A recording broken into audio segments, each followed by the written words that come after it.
Welcome to LC Screen Talk. My name is Larry, and today we are back with another Pride Series movie review.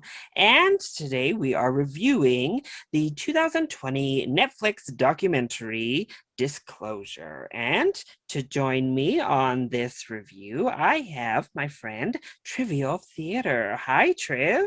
Hey Larry, how are you? Pleasure to be here. I can't wait to talk about this. Yes. So we've collabed one other time before for a past series, but this is our first discussion here. It feels like we've entered the world of Who Framed Roger Rabbit. So that's pretty exciting for me to like have Toon World collide with my world here.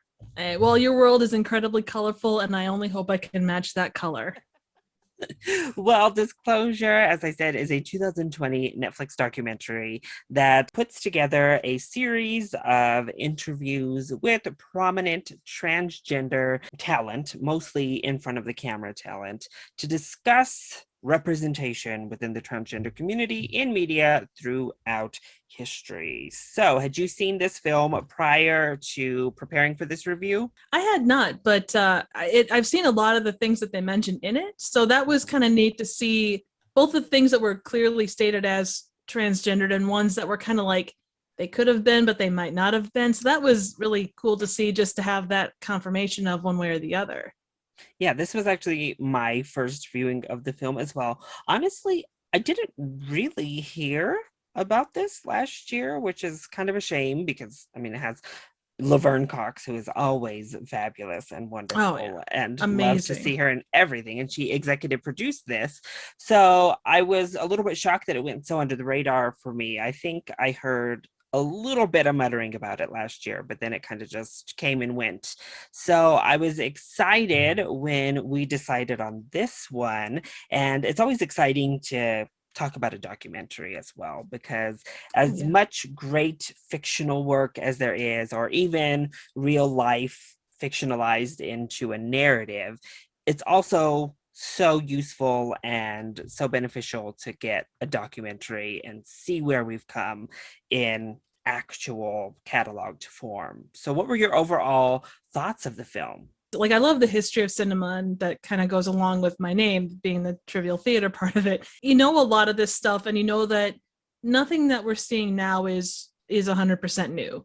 You can look back all the way to the beginning, I'm sure the very beginning of film, and see all these things represented in some way, shape, or form. Might be much smaller, but it's still there. And to be able to see all that media represented, I mean, they covered everything. I mean, the earliest piece I think was from 1904, and it goes all the way through to today. And like they cover all the like the trashy reality shows in the 90s, like Maury and Mm. Jerry Springer. They cover all the interviews. They cover the shows. I mean, whoever like the research on this was just intense and insane, and I was blown away. As you said, I have seen quite a bit of particularly the films that they Oh yeah. discuss in this documentary, but I still found myself learning so much, like that film that they talked about, one of the first moving films. And we have this trans cross-dressing drag type Mm-hmm. of performance that early on. And logically, you think it makes sense back through plays due to misogyny. Women weren't even allowed to be in plays, they weren't Yep. allowed to represent the females that were written into the entertainment. So it was just men in drag, men dressing up as women Exactly. for entertainment purposes. But like most things, you then move your goalpost of, okay, so we're not going to exclude women anymore. So now we have to kind of exclude other things or alienate other things. One thing I found very interesting was, as we were discussing trans representation, how much it really just overlapped and how often drag type of performances overlap with trans representation. A lot of these films I had seen before, I hadn't really thought of them in the lens of a transgender rep, Oh, but rather 100%. somebody just cross-dressing and Oh yeah. somebody just performing like that. But they're so interchangeable. So how did you how did you feel about that segment, I guess, about the overlap between drag and trans representation? It was kind of an interesting thing because you look at like Mrs. Doubtfire or Tootsie, they're ones that we know they use cross-dressing as a way to get ahead or to be able to see family or whatever. The fact that they considered those kind of within that, it was eye-opening. It is used as a trope, and it's used as, oh, well, if I can't get by, I'm just going to toss on a wig and, toss on a dress and I'm good to go. The funny thing about that is I actually reviewed Victor Victoria for this year's Pride series. It was the kickoff. And that's another one. They do mention it in the documentary. It's another one of the reverse this time, of a woman who can't get ahead in her career, so she pretends to be a drag queen, pretends to be a man, and lives her life as a man. So it's an interesting trope of trying to get ahead and using the other gender's identity to do so. But as you were saying, oh no, and even just like from a comedy perspective, like everything that where a man dresses up as a woman, like they mentioned Flip Wilson doing Geraldine, they mentioned the Three Stooges, even Bugs Bunny in a different light, but still, it's a two-edged sword because it doesn't give you the proper perception of someone that's trans. But on the other side, a lot of the interviewees mentioned that was their first exposure. Like, it's almost, not to say it's an acceptable way to do it, but it was seen as a way to be able to open up doors to say, well, there's more than just, man and woman in that respect. Something that was great about the set of interviews we had here, as I said, they were mostly in front of the camera talent that they talked to, but there was such a wide spectrum of opinions when it came to individual things. One person found Bugs Bunny dressed up with those braids really empowering and awesome when they were young and seemed to steal, while somebody else was like, this is once again a joke. Somebody, when it came to the film Boys Don't Cry, there were several people who thought, I saw myself for the first time watching that film. And then Laverne particularly was like, it was more torture porn. It instilled fear in me more than anything else. Of course, that film also has some race problems, as they touch on here in this film as well. But I think it was just great to have this wide range of perceptions to once again demonstrate what most sane people know, at least, that no group is a monolith. Trans people aren't a monolith. And representation is always kind of this learning curve that continues to evolve with the times, with what we as humans and people know. And even as it grows, it's perceived within the community varied ways. Oh, massively so. And even bringing that back, there was, they brought up a lot of interviews with various trans celebrities at that time. Like they had a couple interviews from Oprah, they had interviews with Maury, or even Katie Couric, and they were talking about how questions that were asked were so very much like, well, did it hurt? What was the surgery? What is it like? What were you previously? How are you known? All of these invasive questions. And there's always that question of, where does general inquiry and wanting to know more about the subject and just being invasive and not really thinking about the person start? I thought that was a really interesting part of the conversation. And I really loved that Laverne kind of gave props to Katie Couric in this documentary, because, again, we are still in that towing the line. Cancel culture is a big hot button constantly all over the place. And I really loved what she had to say. Of course, Mari and Jerry Springer is a little bit different. But even that was so interesting to hear. Some people were like, you know what? This was one of the first times I ever saw a trans person on TV. And it kind of just opened my eyes in a different way, even if the representation and the stuff being said to that person from the other people on stage wasn't great. Somebody had a great quote at the end of the documentary saying, it's a double-edged sword in the fact that, would I perceive myself differently? Would I have been able to become more confident if I had seen positive representation, or if I had just not seen the negative representation I was exposed to? Maybe it would have been easier for me to come up. On the same token, if I didn't see that negative-ish perceptions, if I didn't see these bad looks, would I have even known what I was? Would I have Right. even, how long would it have taken me to even get to that point before I realized, oh, this isn't just something that you're experiencing on your own? Because the documentary also points out, not many of us personally know someone who is trans, Oh and that yeah. includes trans people who, at least growing up until you're able to find your community and explore, you don't know anybody who's trans growing Oh up yeah. either. Well, and there is that, unless you're, even if you're in a big city, there's still that stigma, which is in no way, shape, or form right. But it's been built for so many years to do that. But it's that building of generations. We're more informed than the generation before us, and then the generation after us is going to be more informed on, how to perceive it. These things take time. And it sucks because there's a lot of people that suffer because of that. People are learning more ways to express themselves or to identify themselves, Oh and yeah. we're still learning on the ones we've had for many years. We're still learning on gay and lesbian, which has been at least in the forefront longer than any of the other blanket identities under the LGBTQIA Oh plus yeah. communities, and we continue to evolve those. One thing I do wish maybe we had explored was the future Oh of yeah. transgender, because we do go through the past a lot in the documentary, and as you said, they do a great job of detailing everything from explicit trans to people cross-dressing and giving off more representation of trans. They touch on the fact that having positive affirmations and positive representation, which is done so much better when a trans actor is there. Every time you have trans people as part of the process, it's just handled with so much more care.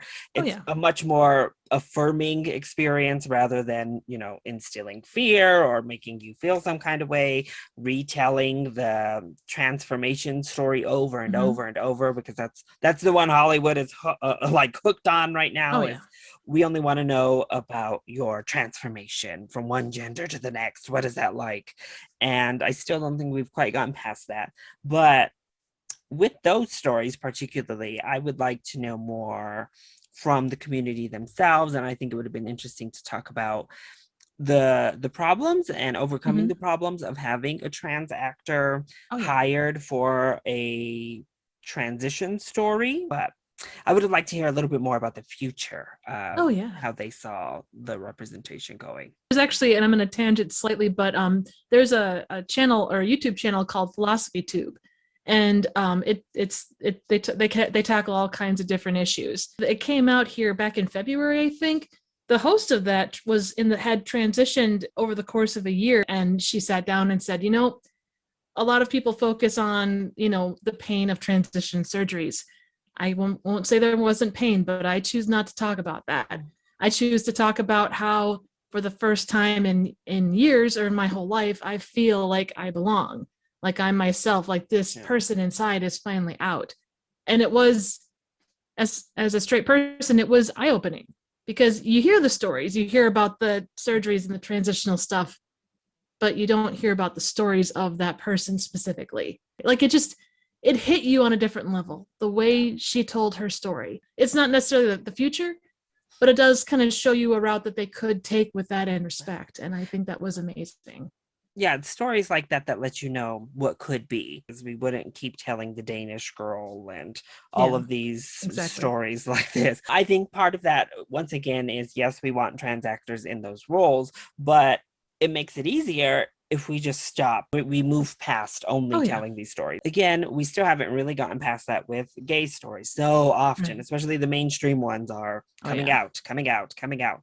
And as they talk about in here, and even the documentary is named after that, like, disclosure moment, and there's just so much to explore about the trans experience that you and I and anybody who's not been in that position can't even tap into. It's one of those Exactly. experiences that we just there's no way for us to genuinely tell a story like that, because we have no idea. For so long, they mention it here as well, people had to, they just hid it. period. Yep. They just obviously live their life as the gender they are, and that was it. But obviously, if it got out, one of the women in this was like, oh God, yeah, I had to like Yeah. just not tell anyone. And then suddenly she's like, it's so much different now to like kind of feel accepted by saying, oh yes, I'm a trans woman.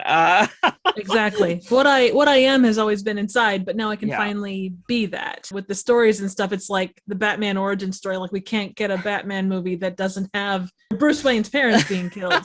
It's that even in the Joker. Exactly. But it is that case of they're comfortable, I think, more than anything else. Like, it's something that people can relate to. Like, everyone has had that thing that they have to overcome to become who they really are. There is merit and interest to all of these stories, but they just can't seem to get over the hill of, well, but people, there's not enough people in their minds that can see and accept those stories. I did like at the end there, they were talking about the show Pose. Yes. And hopefully that's a direction that more things can go, especially since it seems to be well received. Obviously, Billy Porter is an icon instantly. We all love him. And he half of award season fun is just seeing him do his thing. I mean, he's a very just living his life, and it's breaking so many barriers, starting to break gender norms in that sense. And then Billy Porter goes on to be the fairy godmother in an upcoming film, and we get to move forward there. And I think Pose does such a good job of taking everything that's great about Paris is Burning, and I still love Paris is Burning. I also know the backstory, but the film itself did a lot, obviously. And I think Pose is so progressive past most everything else in behind the scenes, writing room, directors, executive producers, and of course the cast is just filled with everyone from the community. They're people of color who, once again, that's why that Stonewall movie is such a hot mess, just completely completely misrepresenting the situation. And unfortunately, the LGBTQ movement itself has been highly gay and lesbian rights for so much, when trans people led so much of the movement and were erased from that. And unfortunately, so many of those people were trans people of color, completely erased until recently. Thank goodness we've started to like drudge things up and be like, wait a minute, no. These were the people at the forefront. Going in, it had a very positive message. Like, you could tell from the trailer that it was, generally speaking, it was going forward as a positive thing. But even with I Am Kate, they said, you know what? To put aside Caitlyn Jenner's political beliefs and everything else, you still brought together a group of a very strong group of trans women and telling their stories. And even if it was through the lens of Caitlyn Jenner, it's even still some of her statements in there too, like seeing those clips of her like and then being like, oh no, we don't agree with that. Hell no. They brought forth like the goods and the bads of a lot of that stuff, and I think that was a neat thing to see. Like, you don't, going into anything, you don't know what you're going to expect, because they have faced so much. And to be able to keep, I mean, I was amazed that they were able to, there was such a level of patience with dumbasses,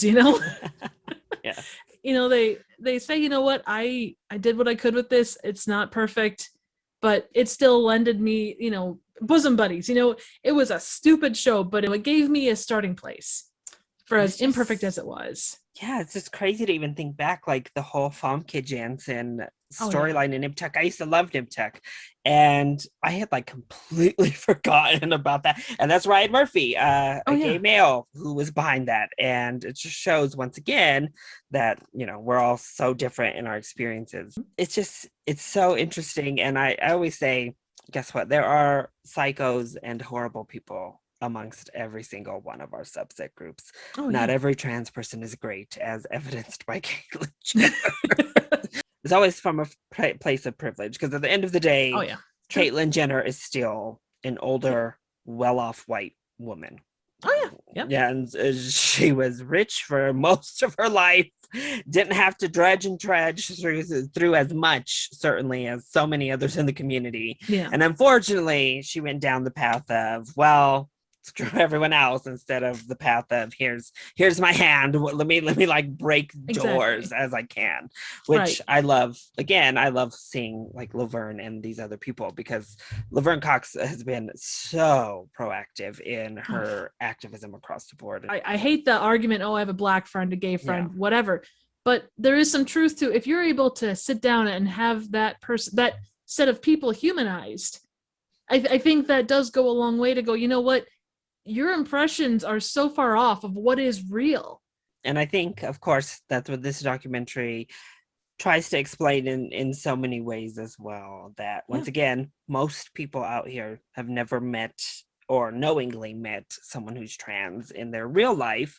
Right. So all of your exposure comes from media, whether it Oh, be totally. news, propaganda style, or through the stories we tell. And if the stories continue to be, oh, man in a dress is funny, or, you know, even though they're Yeah. in a dress and live their day as a man or a woman, I'm going to still call them what I see them as, Oh yeah. or abuse. Even if those are true stories, at a certain point, if the only stories we're telling are angry reactions and abusive reactions to Mm-hmm. do the sympathy card, it still kind of normalizes in people's heads, correlates trans abuse together. Yep. Exactly. And it's a subconscious type of thing that happens to both the trans community, who then build up some sort of scared Yep. mentality or fear, and then non-trans community, or those who don't understand it, start to correlate it in the same way, and that's when we get dangerous or Yeah. not the best situation. So Incredibly well put. Incredibly well put. so hopefully moving forward, I'd love to see documentaries like this. Mm-hmm. And as we talked about earlier, hopefully we continue to progress as society continues to progress. We are certainly not there, nearly not there, particularly when it comes to the trans community, but at least we're not where we were at this Yes. point. At least we are able to look back at our history, see all of these depictions that have happened from the beginning of entertainment, as I said earlier, and learn from them, understand where they helped and where they were positive for people to start at least knowing what was going on, and why they've hindered the growth of the society and hindered the growth of the community, and what we can start doing better. And Oh yeah. hopefully with powerful people in the community coming out of Pose, coming out of Orange is the New Black, wherever Yep. they're coming from, hopefully they're able to start making that push themselves. So did you have Exactly. any final words on the documentary? I'm from a small town of mostly whites in the middle of freaking nowhere, and my first exposure was Ace Ventura and Lois Lane Horton. So I came from a place of like not knowing, but Mhm. I did what I could to always, you learn as you go, and you see all the stuff that you grew up with, and it gives you a different perspective. And it's like, wow, that's it. It was eye opening in a lot of ways, and I I appreciate the fact that you gave me the opportunity to see this. And like you say, all those media pieces from earlier times were a step in the right direction, but it needs to be more than a step. It needs to be a forward, sprint within reason towards Yeah. something better and understanding and looking at people as people, and the ability to be who you are is huge. So seeing this was incredibly cool, and I was blown away by it. That definitely lends itself to the discussion of allyship, both from straight cisgenders allies, and importantly, as the documentary points out, gay, lesbian, bisexual, Oh, yeah. pansexual allies to the community as well. Because although often, we're depicted as one big group of people, unfortunately, the LGs and Bs have not always been there to support our trans brothers and sisters, and it continues on to this day. Unfortunately, they talked about the L word, Right. actually, which was something really interesting. How that put that idea back actually quite hurt trans representation quite a bit. And unfortunately, the discussions they were having in the L Word clips, I'm still hearing in lesbian groups in 2021 is still this idea of feminism within the lesbian community. Not all, of course. I'm just specific examples. Something that permeates, and I've experienced it growing up within the gay community as well, with even drag queens. That's like a weird gateway of people who distance themselves from drag queens are like, oh, I don't like drag. I don't do that. I won't date a drag queen. And it still kind of sits in this weird transphobic area that you other people. And we kind of talked about that earlier with the misogyny. As a society, we're so good at that. And it just kind of clicks and happens that you other people, and if you're gay or lesbian, oftentimes if you feel like you're the bottom of the totem pole, well, there's this trans people over here that we can even push down further than me to make me feel higher. And it's unfortunate, and I just encourage all of the LGBTs, everybody, to make sure to support our trans brothers and sisters as we move forward. Lots of legislation currently is specifically surrounding transgender rights. We've got it all across the United States. Lots of trans bills are coming up. So I hope that the community does stand together, stand strong with one another, with the Black Lives Matter movement being so prevalent. I hope that that movement makes sure that it doesn't leave Black trans kids and citizens out of their movement, because they are the most marginalized group pretty much in our society, and on disability. If you're a disabled person of color that's trans, I mean, pretty much you're the most like disadvantaged person. Let's all just stand together. If you believe in that equality, be an ally. And hell yes. Yeah. A lot of these discussions throughout my Pride Month this year, I mentioned it on Twitter, are a little bit more conversational. And this film, as well as a couple of the other films, we certainly got into a little bit more of discussion about what it all means and what's it all about, because I think a documentary like this certainly is more of a gateway as much as it is a retrospect. So thank you so much, Triv, for coming on the channel. I hope you all enjoyed this review and this discussion. If you did, go ahead, click like down below and subscribe to the channel so you are always up to date on all of my latest videos, including each and every one of my Pride series reviews. Also, make sure that you go and show Triv some love. So would you like to let all of them watching know where to find and follow you? All right, well, you can find me at Trivial Theater here on YouTube, and that's just Trivial Theater spelled the normal way. It's not RE because I'm just not quite that fancy. But yeah, I'm also on YouTube or Twitter at trivia_chick, and that's chick without a K. So check me out if you like. But definitely sub to Larry, because he is absolutely incredible, an awesome resource to the community, and you rock out loud, my friend. Thank you for doing this, and thank you for having me on. And yes, definitely make sure you go and check out Triv's channel. She put so much work into getting those videos up. Also, let us know, did you watch the Netflix documentary Disclosure? If you've seen it, what did you think? Did it open your eyes to any past films or media you've experienced? Let us know either in the comment section down below, or as you heard, you can hit either one of us up on Twitter. I love you all so much for your continued support. Thank you for watching, and I'll see you next time. Bye. Bye. Bye.